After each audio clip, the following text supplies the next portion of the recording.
আসসালামু আলাইকুম। আশা করি আল্লাহর রহমতে সবাই ভালো আছেন। গ্রীষ্মকাল চলতেছে, গ্রীষ্মকালের মাঝামাঝি সময়, শীতকাল আসতে আরও 3-4 মাসের মতো বাকি। এখন মোটামুটি সব ধরনের বাংলা মাছ বলেন আর রঙিন মাছ বলেন, সব ধরনের মাছের ব্রিডিং চলতেছে। ফাইটার মাছ, জেব্রা মাছ। তো ফাইটার মাছের মধ্যে কিছু জাত আছে, যেমন black samurai, green samurai, half moon, full moon, multi colour koi galaxy, এগুলো ব্রিডিং করাইতেছি। জেব্রা ব্রিডিং করাইতেছি। গত বছরও করাইছিলাম কিছু ব্রিডিং, এখনও চলতেছে। এর আগেও ব্রিডিং করাইছি, ধাপে ধাপে ব্রিডিং চলতেছে। ভিয়েতনামি কই মাছের ব্রিডিং, বাংলার মাছের মধ্যে ভিয়েতনামি কই মাছ, শিং মাছ, এগুলো সব ধরনের মাছের ব্রিডিং চলতেছে। তো এখন ফাইটার যে বিষয়টা নিয়ে আপনাদের সাথে কথা বলবো, সেটা হচ্ছে ফাইটার মাছ তো ব্রিডিং গরমকালে চলতেছে বেশি, শীতকাল আসতে ব্রিডিং হয় না। তো এই জন্য আমারও কন্টেনারের স্বল্পতা আছে, এই কারণে এই ফাইটার মাছগুলো প্রায় আমার 400-500-র মতো ফাইটার মাছ আছে। এখান থেকে অর্ধেক মাছ সেল হয়ে গেছে, আর 200-300-র মতো আছে। এগুলো মোটামুটি সবগুলো ব্রিডিংয়ের উপযুক্ত সময় চলতেছে, এগুলো ব্রিডিং করাইতেছে। এখন এক এক করে কন্টেনারও কম আছে। তো এই কন্টেনারগুলোকে বেশি বেশি করে ব্রিডিংয়ের জন্য কাজে লাগাতে হবে। এই জন্য আমি এখানে এই যে 4টা ককশিটের ট্যাঙ্ক আপনারা দেখতে পাচ্ছেন, এখানে অ্যাডাল্ট ফিমেলগুলো ছিল। আমি এই ট্যাঙ্কগুলো থেকে ফিমেল বেটাদের জারে দিয়ে ট্যাঙ্কগুলোকে একটু মেনটেনেন্স করছি, অর্থাৎ নিচের ময়লাটাকে সাইফন করছি, আর এতে কিছু পুরাতন পানি বা গ্রিন ওয়াটার অ্যাড করছি। এখানে যে ককশিটগুলো আছে, এখানে ফ্রাইগুলো বড় করে এই ককশিটগুলো রাখবো না, এখানে সবগুলো সিমেন্টের ট্যাঙ্ক বসবে। কারণ ককশিটের ট্যাঙ্কগুলো বেশি দিন স্থায়িত্ব হয় না। অনেকগুলো আমার ককশিটের ট্যাঙ্ক ফেটেও গেছে, আর বা দেখা গেছে পলির ভিতর দিয়ে বাতাস ঢুকে অনেক সময় পলিটা ফুলে ওঠে। তো এই জন্য এগুলোর, আর উপরে যে নেটটা দিয়েছিলাম, এখানে যে অনেক পাখিরা এসে ডিস্টার্ব করে, পোনা ফ্রাইগুলো খেয়ে ফেলে, এই কারণে উপরে দিয়েছিলাম। আর এই ট্যাঙ্কে আমি 1 মাস বয়সের হাফ মনের ফ্রাইগুলো রাখবো। আর নিচে অনেক দেখতে পাচ্ছেন আপনার ব্লাড ওয়ার্মের বাসা আছে এখানে।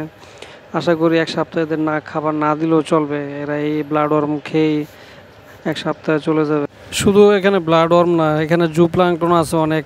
এখানে খালি যে দেখা গেছে এই মোবাইলের ক্যামেরা দিয়ে দেখানো সম্ভব না, অনেক জু প্লাঙ্কটন হয়েছে। এই জু প্লাঙ্কটনগুলো এরা খেয়ে এদের প্রোটিনের চাহিদা পূরণ হয়ে যাবে এখানে। এখানে 3টা ট্যাঙ্কে আমি হাফ মনের ফ্রাইগুলোকে ছাড়বো। আর এই পাশে একটা আছে ককশিটের ট্যাঙ্ক, এটাও মেনটেনেন্স করছি। এখানে মাল্টি কালার কুই গ্যালাক্সি যে ফ্রাইগুলো আছে, সবগুলো এখানে ছাড়বো। আশা করি এরা একটু বড় প্লেস পেলে তারা ফ্রাইগুলো দ্রুত বড় হয়ে যাবে।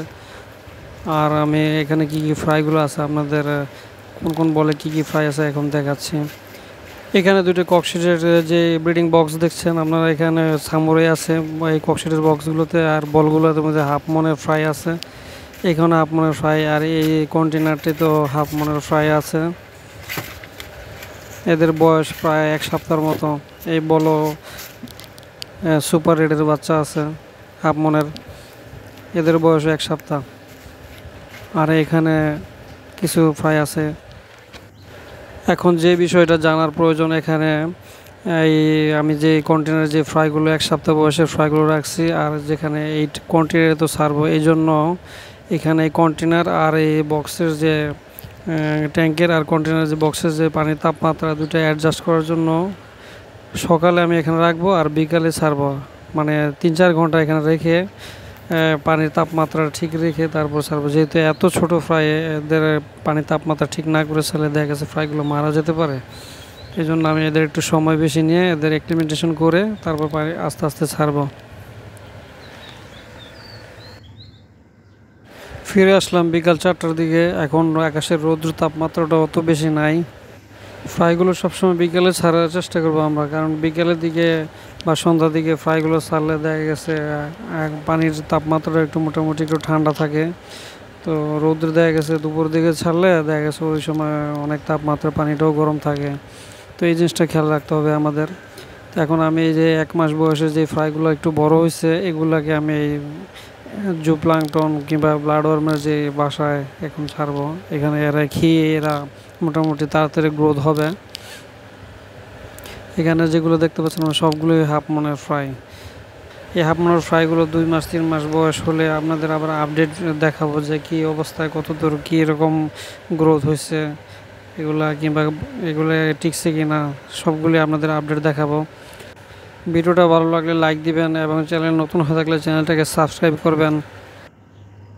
এখানে 1 মাস বয়সের ফ্রাই হাফ মুন আর যে বলগুলো ক্লিমিটেশন করতেছে সেখানে 1 সপ্তাহ বয়সের যে ফ্রাইগুলো আছে এগুলো সব কন্টেনারগুলো দ্রুত খালি করতেছে, এই কারণে যে আমার সামনে আবার ব্রিডিংয়ের জন্য এই কন্টেনারগুলো বলগুলো লাগবে, এই কারণে তাড়াতাড়ি এগুলো খালি করে আবার ব্রিডিংয়ে বসাবো। এই জন্য একটু তাড়াহুড়ো করে এবার 1 সপ্তাহ বয়সের ফ্রাইগুলোকে ছেড়ে দিলাম।